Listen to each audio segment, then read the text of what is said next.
मन तो भयु बावरा, साधु इसे कृष्ण सांवरा। कथा में है जीवन का सारांश। पुराणों में एक कथा आती है। एक चोर एक गांव में चोरी करने गया।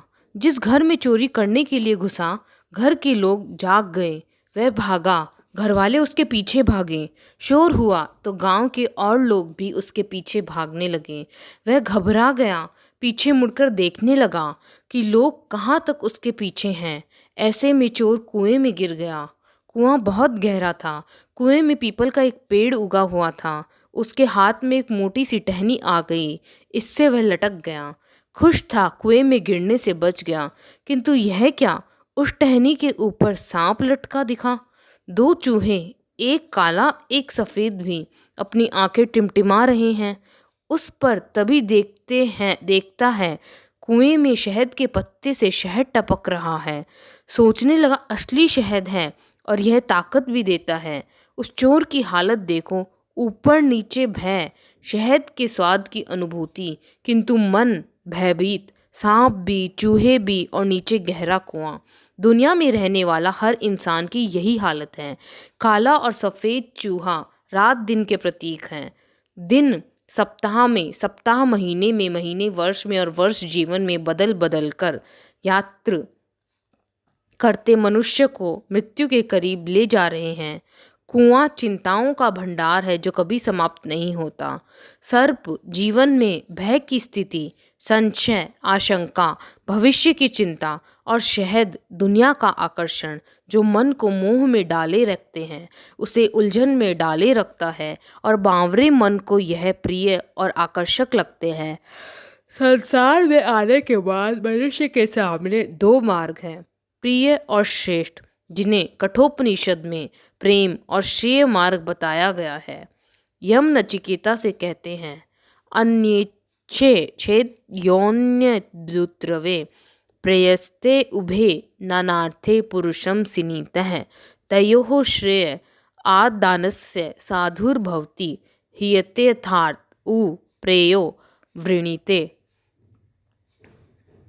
अर्थात यम ने नचिकेता से कहा, श्रेय कल्याण का मार्ग और प्रेय सांसारिक भोग विलास का मार्ग दोनों पृथक पृथक हैं। भिन्न भिन्न परिणाम देने वाले दोनों मार्ग मनुष्य को अपनी ओर आकर्षित करते हैं। उन दोनों में से श्रेय मार्ग को स्वीकार करने वाले साधकों को श्रेष्ठ फल प्राप्त होता है। जो सांसारिक भोगों से युक्त प्रेय मार्ग के पथिक हैं, वे मानव जीवन को महान उद्देश्य से भटक कर पतन को प्राप्त करते हैं। विवेक मनुष्य को अच्छे और बुरे, न्याय और अन्याय व उचित अनुचित का पहचान करवाता है। विवेकी पुरुष सत्य की पहचान कर अपने जीवन के उद्देश्य पर सर्वदा दृष्टि रखते हैं। वह संसार को भोगता है, सब काम करता है, शिक्षा प्राप्त करना, अर्थ कमाना, गृहस्थी निभाना, सुख सुविधाओं को भोगना, किंतु वह इन सबको क्षणिक और अस्थायी मानकर इनमें लिप्त नहीं होता। व्यक्तियों वस्तुओं के प्रति निरासक्त रहता है। वह मोह आसक्ति से दूर रहता है। जैसे कमल कीचड़ से आता है किंतु उससे अलग ऊपर उठकर खिलता है और श्रेष्ठतम पुष्प होने के कारण भगवान को अर्पित किया जाता है, और अज्ञानी, भ्रमित, मंदबुद्धि व अविवेकी संसार के आकर्षणों में बंधे उनकी बुद्धि पर बाहरी सांसारिक चमक दमक का प्रभाव होता। ऐसे जन प्रेय मार्ग को चुनते हैं और उसे ही जीवन का सत्य मानकर उसी में ही जीवन खपा देते हैं। श्रेय और प्रेय मार्ग के अनुयायी विद्या और अविद्या के रूप में जाने जाते हैं। वे दोनों भिन्न हैं और विपरीत दिशा में जाने के में उनके परिणाम भी विपरीत होते हैं। संसार में कैसे रहकर जीवन जिए। सद्गुरु जी महाराज अपने शिष्यों व अनुयायियों को सम्यक या माध्यम मार्ग का उपदेश देते हैं। उनका कथन है, संसार में रहो, इसे भोगो, ऐश्वर्य और आनंद का जीवन जियो, किंतु उस परम पिता परमात्मा को हमेशा मन में प्रतिष्ठित करके कर्म करो। वही आदि है, वही सत्य है, सदा सर्वदा सारे संसार का निर्माता, संचरता और संघरता है। वही परमात्मा जीवन प्रदान करने वाला परम तत्व है जो सूक्ष्म रूप में सभी प्राणियों में विराजमान है। वही आत्म तत्व आत्मा के रूप में प्रत्येक प्राणी में प्रतिष्ठित है। आत्मा ही शरीर का रथी है, वही शरीर रूपी वाहन का स्वामी है। परमात्मा ने समस्त इंद्रिय द्वारा बहिर्मुख बनाए हैं। हमारी आँखों, कानों, त्वचा आदि के सभी कर्म बाहर को होते हैं। बुद्धि, मन और विवेक का संचालन भी आत्मा करता है। मन बहुत चंचल है, अस्थिर है, मनुष्य को हमेशा भगाता रहता है। इसलिए तो कहा गया है, मन भयो बावरा। मन और इंद्रियों को नियंत्रित करके अंतर्मुखी करने से जीवन के सत्य का ज्ञान होता है। जो व्यक्ति इसको नियंत्रण में नहीं कर सकता, वह संसार के विषयों में भटकता रहता है।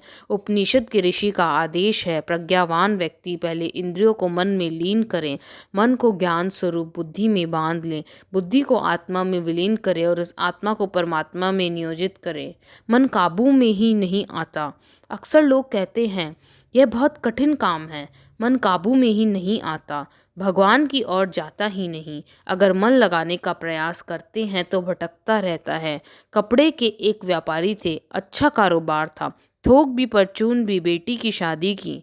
बहू धार्मिक विचारों वाली समझदार थी। एक दिन पूजा पाठ करके उठे तो बहू ने विनम्रता से कहा, बाबूजी क्षमा करें, अब भगवान की पूजा कर रहे थे, किंतु अब आपका मन भगवान में नहीं दुकान पर था। ससुर चकित, बोला, बेटा वह कैसे? बहू ने मुस्कुराते हुए कहा, आपका मन स्थिर नहीं था, आप बीच बीच में बोल रहे थे। बहन जी, यह साड़ी बहुत सुंदर है, बहुत बड़ी कंपनी की है और आपको अच्छी लगेगी। ससुर झेप गए, किंतु उसने स्वीकार किया, मैं बहुत कोशिश करता हूँ पर टिकता ही नहीं। यह एक व्यक्ति के साथ नहीं, ऐसा सबके साथ होता है। भगवान श्री कृष्ण ने इसे स्वयं गीता में स्वीकार किया। भगवान अर्जुन से कहते हैं, मुझमें मन को लगा और मुझमें ही बुद्धि को लगा, इसके उपरांत मुझमें ही निवास करेगा, उसमें कुछ भी संशय नहीं है। यदि तुम मन को मुझमें अचल स्थापन करने के लिए समर्थ नहीं हैं, तो हे अर्जुन, अभ्यास रूप योग के द्वारा मुझको प्राप्त होने के लिए इच्छा कर। भगवत राम का अभ्यास क्या है? सर्वसिद्ध स्वरूप गुरुदेव जी महाराज एवं योग गुरु डॉक्टर अर्चिका दीदी भगवान श्री कृष्ण के इस आदेश को व्यवहारिक रूप देने के लिए निरंतर ध्यान साधना योग शिविरों का आयोजन करते हैं, जिनमें साधकों को अभ्यास द्वारा मन को एकाग्र करने की विधियों का अभ्यास करवाते हैं। अभ्यास एक निरंतर प्रक्रिया है, जिसके द्वारा व्यक्ति स्वार्थ को त्याग कर तथा परमेश्वर को ही परम आश्रय और परम गति मानकर निष्काम प्रेम भाव से सती शिरोमणि पतिव्रता स्त्री की भांति मन, वाणी और शरीर द्वारा परमेश्वर के लिए ही यज्ञ, दान और तथापि संपूर्ण कर्तव्य कर्म करने का नाम भगवत राम का अभ्यास है। दो पुण्य आत्माओं गुरुदेव जी महाराज और डॉक्टर अर्चिका दीदी ने लोगों के चिंतन को बदल दिया है। सद्गुरु सिद्धि में विश्वास रखते हैं, प्रसिद्धि में नहीं। चुपचाप मानव सेवा की योजनाएं बनाना इनका इतिहास है। भक्तों के कल्याण के लिए नई नई योजनाएं, कार्यक्रम बनाने में जुटे रहते हैं।